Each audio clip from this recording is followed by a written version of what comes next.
My pseudonym is Bootsy W, and I wrote the book Aigo I. So I have it here. This is Diversified Game. A podcast giving entrepreneurial advice from a diverse and inclusive perspective with Kellen. He may agree, he may oppose, and it's more than just race, it's about, ideas. So, let the game begin.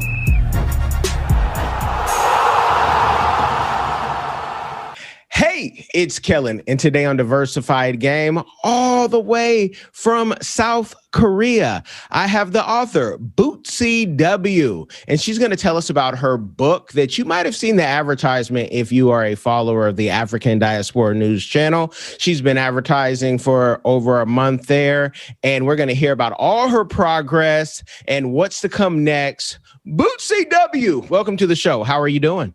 Hello, I am doing great. I'm really excited to be here. Well, I thank you for coming on, and I just want to get right into it because when people say you're in Korea, I'm sure you get this question by your family, your friends, people who discover you, reconnect with you on Facebook. Why Korea? Okay, yeah, sometimes I think about why am I here myself? I first heard about Korea back when I was on Facebook. Like, I haven't been on there in so many years. But a long time ago, I was on there, and a friend of mine from high school was teaching in Korea, and they seemed to have had a really good experience. And I just thought it was a good way to travel and get paid. And I was definitely looking for a career change. So that's how I ended up coming here. And for those who just are saying, oh, Korea, I've heard a lot of great things about it. I've watched the internet. I've heard some good, some bad, some ugly. Are you happy with the move? And, financially, has it been something that you can say, you know what? If I'm not personally, all the way satisfied, because I'm still trying to get to know this area, at least my bank account is happy. I think that it's a good experience. I personally, it depends on people's personality, but I would say that it's really better for short term, even though I've been here for a long time. But what happened was I graduated during the recession in the US, and I needed a way to pay back my student loans. And so I stayed in South Korea for a couple of years, and then I was ready to go. I came back to the States, and the job market still really hadn't improved. So I just thought, you know what? Because there's such a rat race in the US, and I was just over it, because it's one of the benefits of being in South Korea is it's very comfortable. And so because it's so comfortable, it's easy to stay a long time. But, if you don't always want to teach, then I think it may not be the best place to be long term. That's how I would put it. Now you talk about comfort. Talk about some of those comforts, especially being a Black woman, because, people always will see the negative and they'll latch onto it and say, oh, you can't go there. You can't go there. Even African countries, you have Black Americans saying, don't go there. And it's because sometimes of what they've heard, not what they've experienced. And it depends if you go to a different country, whether you're a missionary or if you go as military and you're going as someone who is a teacher. So talk about those comforts. What are those comforts that we may not have here, even in America? Okay, so the comforts are, regardless of race, when you are a teacher here, they pay for your apartment. And so normally the apartment is a studio apartment. It's very humble, but it's still very nice not to have that bill. So if you need to pay back your student loans, or if you want to save money, it's very good. It's a very good deal. And some people, though, for whatever reason, like their jobs will give them really nice apartments. So you never know, but I would say like the average, you're just going to get like a very humble studio apartment. And then some of the other comforts, things are within walking distance. So like grocery stores, pharmacy, restaurants, they're within walking distance. You don't need to have a car. Public transportation is everywhere all the time and is very affordable. And the other benefit is healthcare. You get healthcare here, and they have universal healthcare, and it's very affordable and it's very good quality. So those are like the big things that have kept me in this country for a long time. Now, with that being said, there definitely are challenges for being in South Korea. Like, there's racism here. Like, I'm not going to say that there's not. There is racism, colorism, and all those things. Okay. And you know, there's that everywhere. I mean, even, you know, you can go to South Africa and you can get, you know, the division between the blacks, the whites, and the coloreds and all that. But do you find it to be more racist than America, less racist, or just different? I would say, it's hard to say. I would say that it's maybe just as racist, but they don't have the violence here. And that's always been my thing. It's like, if they ever become violent, then I'm out. Like, that, I'm not going to, you know, stay here for that.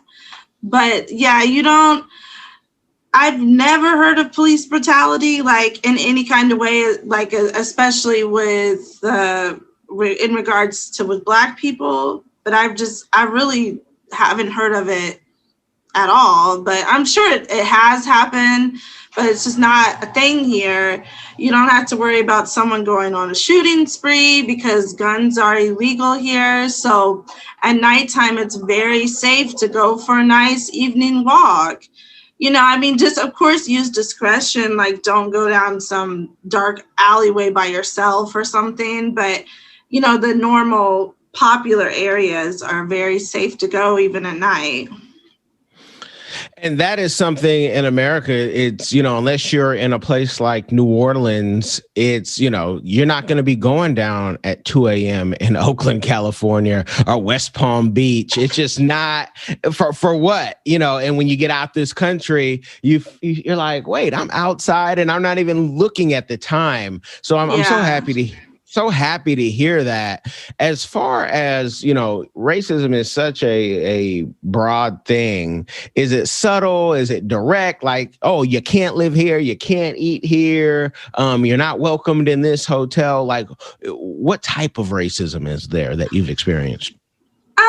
Okay. So yeah, I wouldn't say that it's like you can't eat at this restaurant, but just things that I've noticed just walking down the street sometimes. People give me a dirty look, or they might say something and it's not my race. They might say something about my weight or my look or my hair. It's just those kind of things. And it doesn't sound like so bad, but then I know when I've been around like a white coworker or a white friend who's the same size as me, but they don't get that reaction. It's different with them. They get the, oh, you're so pretty, apuda, and all the stuff. So it's still, yeah, I mean, I would say that it's those kind of things, or it's kind of like, I feel they look at Black people as more the workhorse, and white people or light-skinned people as like the show ponies kind of thing. Where I have felt like I've needed to almost prove myself in work, as opposed to coworkers in the past where I haven't felt that they had to do that as much. And let's tackle something, because South Korea, like on the charts, is supposed to be, I think, like a 54% people say they're happy, where in America, it's much lower than that. I think it was like at 14, if you can believe, you know, really? stats can always change, and it depends where you get it, right? But, you know, that happiness factor. But when you say they're talking about you, about your weight, are they saying that directly to your face? Are they saying it in Korean and English? In Korean, I do think I've heard someone say it in English, But yeah, they're very direct about appearances. Like, appearances here is everything. South Korea has the highest per capita plastic surgery in the world. So I will say they are very harsh on themselves and each other, but I just feel like there's another level of harshness when it comes to Black people. And it's just something like that's one of the great things about the US is that it's diverse. And I just can't understand it. Like, even after all these years, I'm just like, well, I don't know why they can't accept that some people are just different. That, I don't know, they want everyone to kind of fit in the same box. I think that's a cultural thing. Okay, and so for the audience, and they can't see you, and I can see you, and I'm like, your weight, like, you know, I'm like, what's the problem? Because if it wasn't your weight, maybe, you know, it was how you do your makeup, right, or something. Because I know they like to have heavy makeup where we don't need all that, or we were naturally, you know, just naturally, you know, we woke up like this, but. Weight wise, is it where they're telling you should actually lose weight? Because we know they're, you know, normally very thin, but I've met some fat Koreans who eat too much bulgogi. So how do they like tell you, okay, you have a weight problem because you don't look like me? Like, how does that even come across? One thing, well, the reason why I named my book Aigo, because Aigo is like pain. It's something like a lot of old people might say when they stand up and their back hurts, they'll say Aigo. But it also can be an emotional pain, like, oh my God, or oh dear.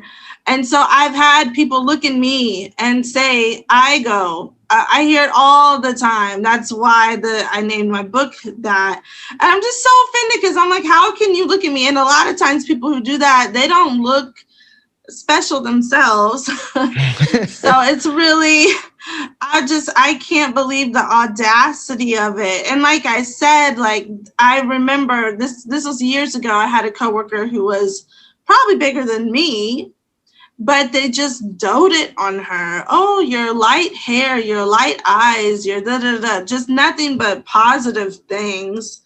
But when it comes to me, it's Aigo, and it's Tung Tung, which is fat, Kun size, very like big size. And just, it's like, I didn't ask for your opinion. Why, just kind of those rude things. So I feel that they kind of know they can't say something about my skin color. So they kind of go to the other things. But I'm just like, why are you so bothered by it? You don't even know me. It's literally like, I've really offended them, is how it comes across.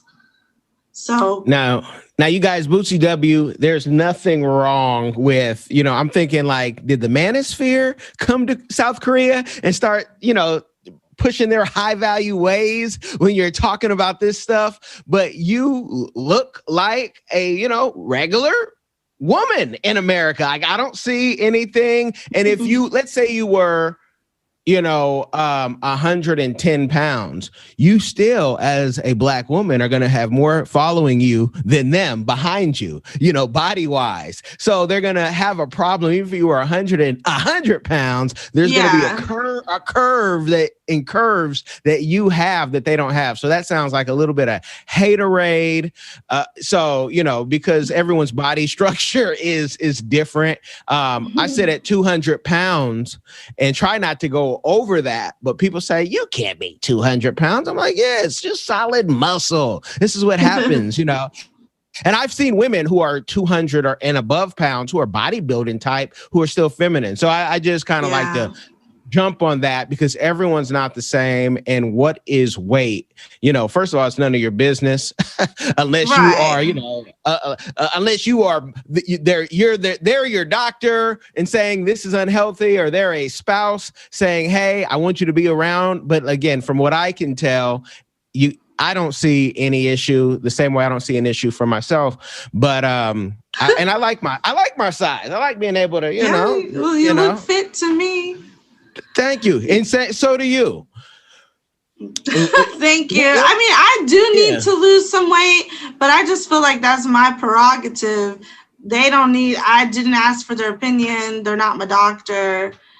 But they're very harsh. And like you said, they're naturally small people usually, but they almost want to be almost like runway thin, like model runway, like underweight. Like the pressure here is very high. And you know what? If that's what they want, the same way I wouldn't want them to shame someone for being more. I don't want to shame them for being less. I just know that when you have to keep doing the plastic surgeries, there's some problem mentally in that they have high plastic surgery. It's not just the eyes. And I have a prediction. I think Asian girls are going to start getting the, the BBL, the Brazilian butt lift. Where they take that fat, I don't know. But I think they're going to start doing that just because that's where we see the magazines in Hollywood. Black folk, we've been on it. We've been there, black and brown. Right. And once they start getting it, it's going to open up even some other doors, because, and I want to clear this up. It's off topic a little bit, but people think, and you understand Korean, people think for some reason, especially American guys, doesn't matter, white, black, in between, that Asian women are submissive. And I tell them, you don't have enough friends who, are from other cultures. It's the same problem. For a man, I say every woman's going to give you the same issue. Pick wisely. But can you talk about, do you think, being a woman, that you find that these women are more submissive? Because there's a difference between being not so aggressive and not just being loud and being more conservative than being submissive. And I've seen some arguments in some languages in Asia that I'm like, dang, that's the same argument we had.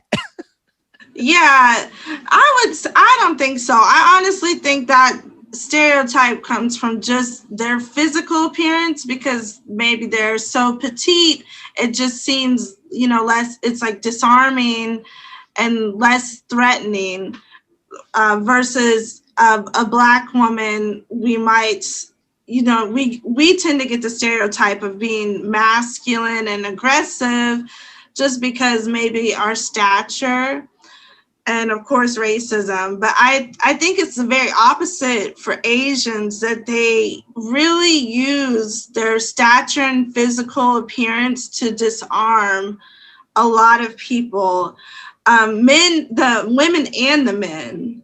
And that's something that's kind of made me so, like, not to jump topics, but the whole Asian hate thing, I think that is really a big part of what's fueling it, is people are thinking, oh, these little Asian people, like, they're so helpless, and these big black people are attacking them. And it's very infuriating, because no, they're they're human, so they have good and bad within their group as well, just like anybody else.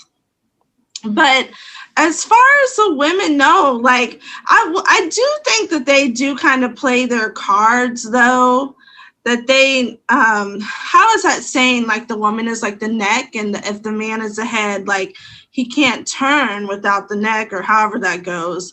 I think that they do play their cards pretty well. So they're still running things. Well, some of that, we talk about different culture, but when you get outside of American culture, the fact is that, gender roles, people, kind of know them, but also men are still men. And they don't feel like they are. Sometimes, people feel handcuffed. I'm one of the few. I say what I want and I mean what I say. I never mean to offend anybody, but you have so many men who have only been raised by women, so they don't even know how to be a man. They don't know what a man is. Therefore, you start switching things. And then you have women who never have seen a man. So the only thing they've seen is Cliff Huxtable or some gangster on TV. And it's the community in other places, if you are a single parent, the village, as we always talk about. We've lost our village, where back in the day, way. Your auntie, your neighbor could spank you. So it's a lot of other factors that play into it. And I don't want to blame anyone like, oh, if the men only stick around, because we already know the history and why in this country men aren't. But that's the difference. But that's right. I'm a semi-pro date doctor for couples who've married. You know, when people want to get advice about business or relationships, I tell people, one, you might want to find someone who's married like myself for over a decade. You might want to find someone in business who actually has run and runs successful, whatever that means, businesses. To me, it just means, you know, we get to kind of do what we want. But when you're listening to people who are not, they haven't got that road, or they have, you know, multiple divorces or whatnot, it's like, what are we listening to? You know, or someone who's broke, if you would take the YouTube money away from them, you know, or the, you know, the ball player check, maybe even away. I don't want to have people think, oh, you're talking about so-and-so. No, I'm talking about everybody, because we have broke people feeding people business advice. And it's like you with writing a book. I've written 3 or 4 books. We have a publishing company, so I've been on the other end of it as well. And if someone wants to learn how to write a book, they need to come to you or I. They can't come to someone who just talks about it in theory every night. So, you know, let's get deep into the book. Give the people some more jewels of the book, what they're going to learn. And, you know, of course, it's on Amazon and links will be in the description. But I also want to know if there's a part 2 or in other books coming down the road. You know what? I really should have. I should have marked some places to talk about it. I don't know if there's going to be a part 2 to this or not. The whole Asian hate, what I think is propaganda, is kind of making me want to add some more to it, but I don't know if I will. I think for me, this book was very therapeutic, and it was a way to get a lot off of my chest. And I'm now focusing more on writing like a fiction and just something that's not so heavy, at least for now. But I just put together a coloring book, actually. It's called The Bird's the Word, and you can find it on Amazon. It's an adult coloring book for stress relief. And I don't have it with me. I wish I did, but yeah, you can find it there. Let me think about, I think my favorite chapter in the book is about K-pop. And it's not like, I think that it sounds pretty good, but it sounds so familiar. And that's because I just think that so much of it is just stolen from Black American music.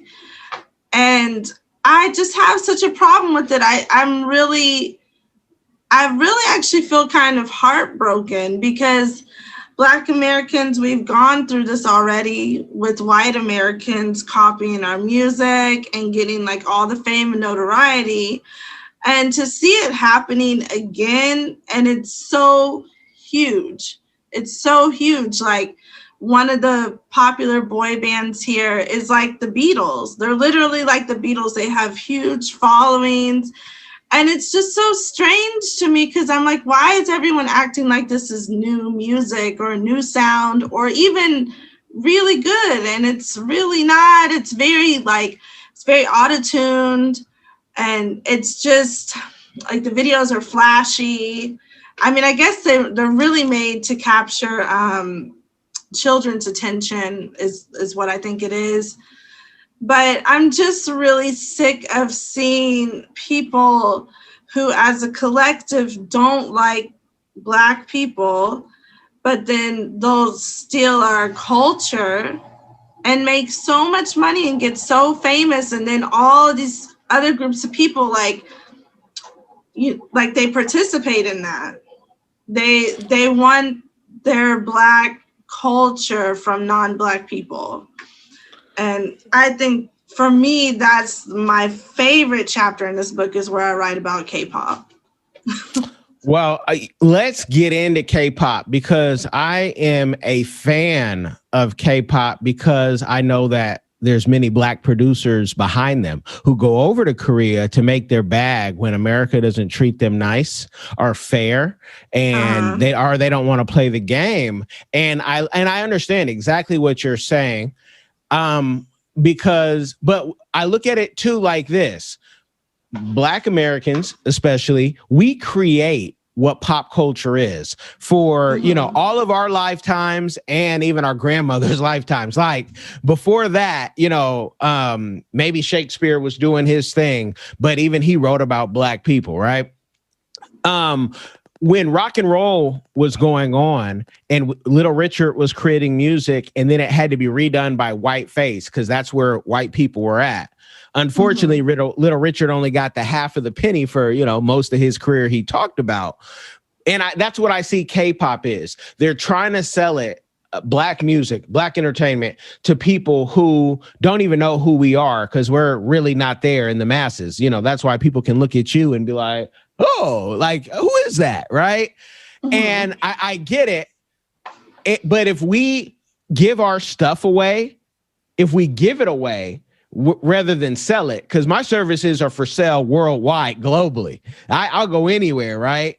But it's for us not to sell ourselves short. And if we would work with each other, it's like right now, someone could take your book and say, you know what, this was great from the Black experience. Let me take that book, take some of her stories and remix it. Okay, it's flattery, and hopefully they pay you for that and for your expertise, because in art, we can't be in a box. Like I am a PR-tist, so I can't be in a box even when I die in 80 plus years. I don't put me in a box. Scatter me like, I did my mother. I can't live in that box, because if we look at the people who are winning in life, and winning, let's just say it's making money, right? Making progress, have power. They're not playing by the same rules that maybe you play by. They're saying, you know what? I'm a teacher, but I'm going to teach online because I don't want to have to show up to class when they want me to. Or I want to be paid. I want to take the cap off of me being paid. So I'm going to keep an online course, or I'm going to, like the math doctor did. Beautiful course. I have it, people, for those who struggle or have kids who struggle with math. Put every lesson that you do, record it. So I get what you're saying of them, taking our culture, but hopefully we're selling our culture, and hopefully, because the audience has a great ear, say, that's not it. You got to get Timberland on there, get Timberland on that track, because I don't want to say a Korean name because people think, oh man, you're making fun now. I don't want to make fun of anybody's names because my name is unique, but that's if we own our music, if we own it, then that's great. Then I wouldn't mind so much. But I don't know, I'm still a little disturbed because my students, for example, they'll say that they love hip hop, and I'll ask, who are your favorite artists? And they only name white and Korean artists. And I say, well, don't you know any Black artists? Like, we're the ones that made it. And they have to think about it for 30 minutes before they finally think of a Black artist. And that just offends me so bad. I can't understand that. That doesn't happen to any other group the way it does, to the diaspora. It doesn't, because the creator of something usually doesn't get their flowers until they're dead. I referenced the great Paul Mooney, who wrote for everybody from Richard Pryor to Red Fox to everybody, Flip Wilson. And, he just passed, and now people, he was such a great person. They wouldn't even let Paul Mooney get on certain stages. So stop all that. So, and me being one of those people that are like that, I just have come to realize it's okay as long as you get your bread. I don't have to have the credits always. Let me get my money so I can flip things, and my family will never need anything, and my kids will have a good start and have wealth. Now, let me ask you this. because I'm thinking when you say that, for every problem that you see, that's a business. So you staying out there could be the hip hop teacher off school grounds, or maybe you put it in the school and say, I need to be paid additional. I'm going to teach hip hop or music culture because you guys are whitewashing it all the way. Yeah. So, there's an opportunity. And because you speak fluent Korean, correct? I'm really not that great at Korean, but I can communicate fairly well. So there you can put it in Korean for those, because it's not for the American audience. Forget us. You're doing it for the Korean audience. And for what you can't do, you have students and friends to say, look, we're going to subtitle this, or you're going to do the voiceover track. So there's another business just gave you. We could go deep into that. I'm going to let you process that. But with this book, and now you have the coloring book, where can people get the coloring book? It's on Amazon. So just type in The Birds, the word, and it's an adult coloring book for stress relief. And okay. It's what? Keep going. Oh, and I was just going to say, and Aigo is also on Amazon.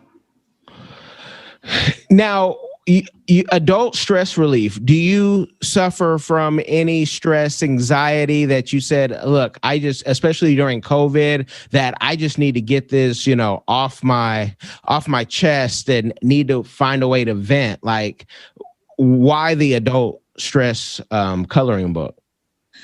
Yeah, actually, sometimes I'll have my students color a picture, do some kind of activity. And I just found myself coloring and feeling really soothed by it. And I've heard about like the coloring books with like the different words, like either kind of inspirational words, or like they have the swear word coloring books. And I just thought, well, birds, like that's really beautiful. And I think that could be kind of a gender neutral activity. So I just went with the birds, and I hope to come out with some more things in the future. Okay. And I love that. I love that. Now, can you give a testimony? And this is so self-serving, but I want to know, how were your sales prior to running advertisement on the African Diaspora News Network? And I say that to hopefully help somebody realize, our people sometimes don't want to market themselves. We don't mind creating, but then the marketing we struggle with, because the budget, we think it's expensive, or it can be expensive. But, how have your sales grown for someone else to be out there and be like, you know what, I need to do that too now. She's helped me. I'm going to go run an advertisement on that same network. I've been thinking about it, but I was too scared to even ask somebody. Like, talk to the people. Testimony time inside the church. All right. Well, before I'm not on social media. I'm really low key. And I don't have a whole lot of friends. So I just told like the few people I know and some of my family, and that was about all my sales. And I signed up for like the keyword search thing on Amazon, but I don't really think that helps. And I was just like, you know what? I really want to try to promote this book before someone else comes out with a book that might be similar. I'm going to be so mad at myself if I don't at least try to advertise it. And so I reached out to the African diaspora, and I was actually really surprised to hear back from you guys, because you have such a huge platform. And so I'm really grateful for that. And I will say that basically my sales have been definitely better than if I had never advertised. And I would say I make back at least what I invest into the advertising.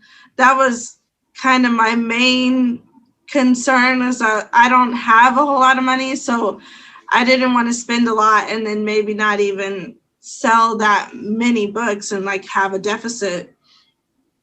But I have, and I've gotten pretty good reviews. Like most of the reviews, there was one review, which I'm so mad about. And I actually would kind of like to know why I had a low review. But other than that, all of the reviews have been very kind. So I'm really appreciative of that. And it gives me a lot of confidence to keep moving forward and work on some other projects.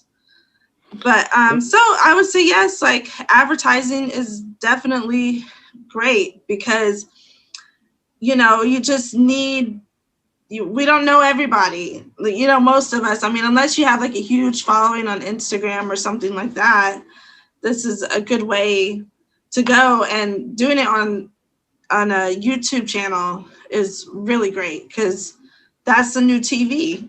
So definitely. And, you know, you do have more money than I would say most of the world. So it's just how you use it. And I'm so glad to hear that was impactful. And I saw what your reviews were prior and how many you had, because I just document that stuff because I like to nerd out. And now she has 45 or more reviews, people. And what you have to realize is everyone who buys, they're not going to review. Majority of people aren't going to review. So, you know, to see those sales, I'm so happy to hear that, and that you are, you know, pushing with the coloring book. You guys look for that coloring book for sure. I want to bother Bootsy W for, you know, win her documentary for her travels and everything. And I'm going to do that off air because I'm not going to embarrass her and put her questions that she might not even thought about. But I do want to give you, you know, a final word if you want to leave the people with anything. Final word is to, you know, not be afraid to go travel. Definitely do your research before you go somewhere. I mean, I would not recommend going to North Korea or, you know, just certain countries, but, you know, just definitely do your research. If you're Black, get a Black person's perspective. Because that was one of the things that kind of threw me off about Korea. A lot of things I heard were like so great. And when I came here, I realized, oh, well, that's because, you know, some people are going to have a certain experience. But overall, I guess it's been a pretty good experience. I think I'm kind of jaded because I've stayed so long, but I was actually thinking about moving, what was it, last year, but then COVID hit. But yeah, just travel, you know, just don't wait until later in life. Don't wait until retirement. You know, you can do it now, just save up a little by little or get a second job, or you could get like what I have going on here and you can work and get paid. And you know, since I've been in Korea, I was able to go to China and Japan because they're very close, just 1 or 2 hour flight. And, you know, it's way cheaper than flying from the US to those countries. And since she's traveled to those places, that's what the YouTube or the next book also could be about. You guys have been blessed by the game. Bootsy, I thank you for coming on. We'll take this off air. As I always do, people, make sure if you do nothing else that you share this game to inspire somebody else. You are appreciated for that. Blessings. Hi, everyone. Have you ever been curious about visiting Africa? Which African country were you interested in? Kenya, Nigeria, Uganda, South Africa, Ethiopia? Which country are you interested in? My good friend, Kellen Cash Coleman, came up with a course called My First Trip to Africa that'll guide you through this process. It's only $20, and in this course you'll learn about passports, visas, vaccinations that you need before you go there, as well as a budget, how much the trip is going to cost. He also talks about what you should pack, what you should take with you, how you should travel on a budget. Did you know that $100 is worth 1,000 South African rand and over 10,000 Kenyan shillings? So imagine what you can do with $100 back home. I say back home because I'm from Sudan, I'm African. I already know how it's like. I know that, when you convert Canadian and American money, it goes a long way when you're traveling across Africa. So if you're curious, if Africa is a place that you've always wanted to go, always wanted to move there, Kellen Cash is the person to ask. Check out the course. There's a little preview you can listen to before you actually purchase it. If you're interested in this course, visit www.diversifiedgame.com. Don't miss out.